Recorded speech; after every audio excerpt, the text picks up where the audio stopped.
Welcome student. I am going to teach you new lesson solid state.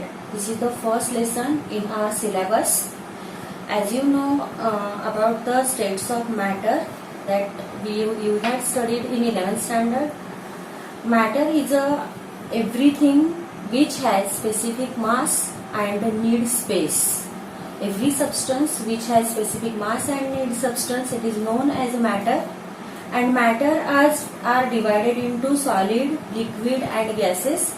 In 11th standard there was lesson that is states of matter which you had studied, but I am giving you introduction of solid, liquid and gases.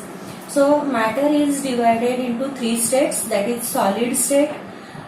In solid state the constituent particles are closely packed.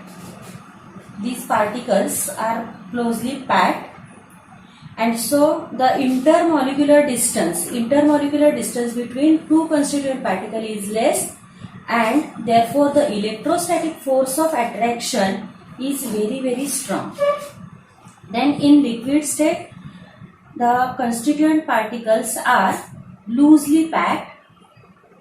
These are loosely packed, and as compared to solid, the intermolecular distance is large, and therefore intermolecular force of attraction is also weak.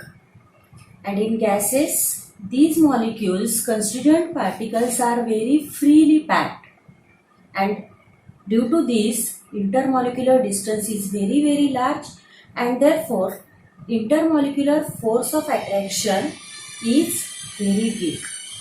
So these are the solid, liquid and gases. But in 12th standard our focus will be only on this, that is solid state. This is the solid state. Then what do you mean by solid? Solid is the state of matter which is characterized by strong force of attraction, and as a result they have definite shape and size.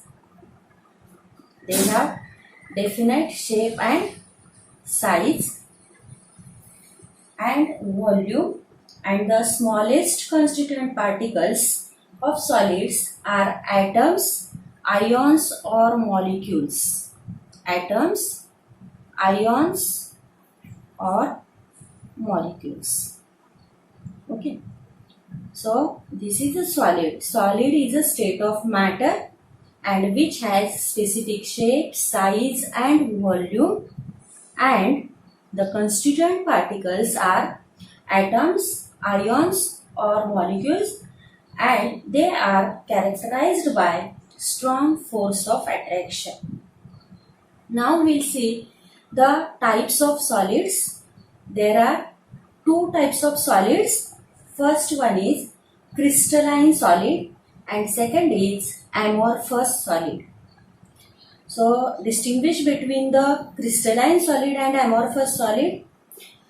In crystalline solid, the constituent particles are in a definite order and they have long range order.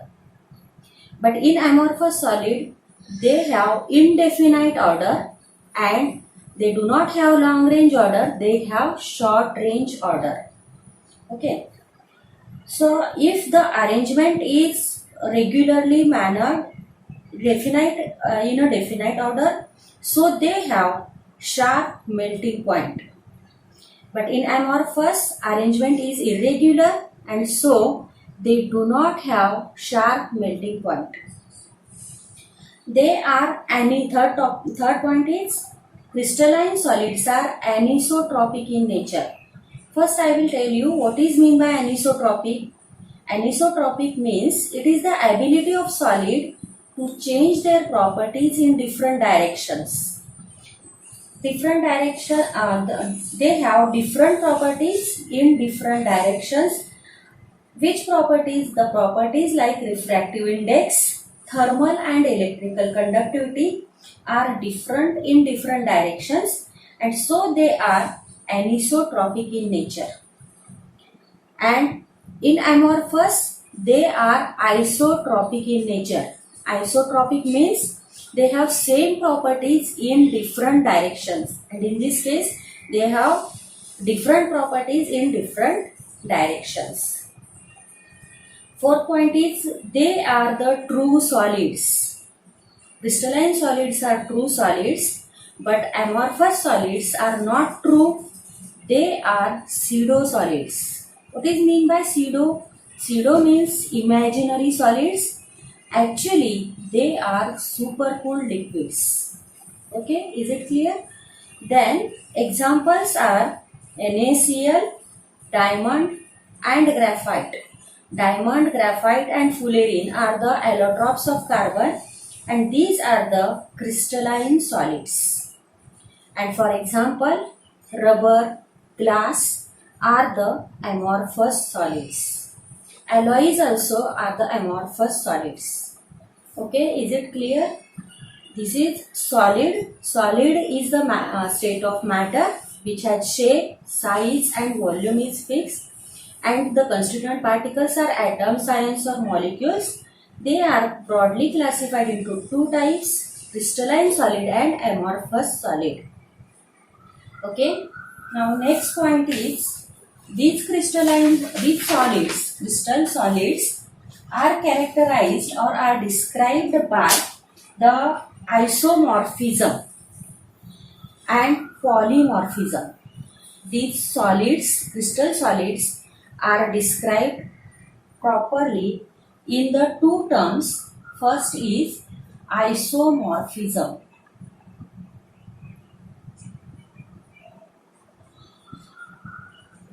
What is mean by isomorphism? Two or more substances having the same crystal. Two or more substances having same crystal structure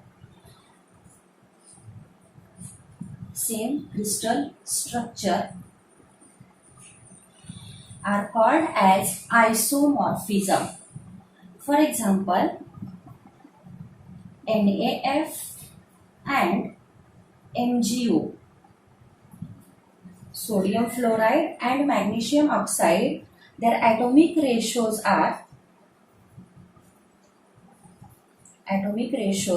1:1, and they have same crystal structure, so they shows isomorphism. What is isomorphism?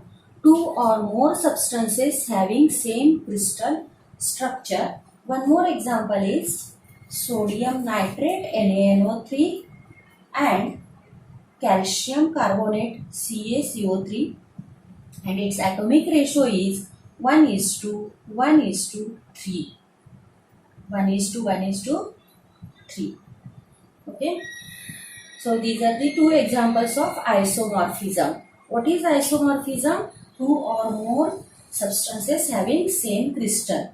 And next is polymorphism. Polymorphism. A single substance. What is polymorphism? A single substance crystallizes in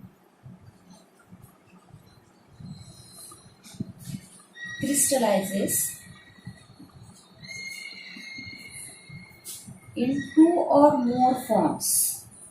In two or more forms. It is known as polymorphism. More structure or more forms, they are called as polymorphism.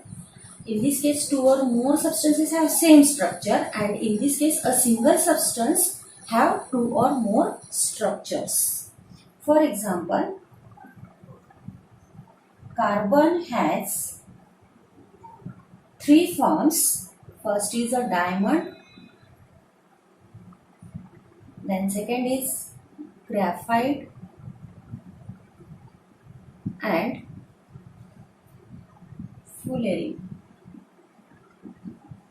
These are the allotropes of carbon and they shows polymorphism. But Because same carbon is a single substance, but it crystallizes in different three forms, that is diamond, graphite and fullerene. So is it clear, student? Solid has two types, crystalline and amorphous. We had seen the difference points between the crystalline solid and amorphous solid, and crystal structure are described by two properties, that is isomorphism and polymorphism. Isomorphism, two or more substances having same crystal, and polymorphism means single substance crystallizes in two or more structures. Thanks for watching.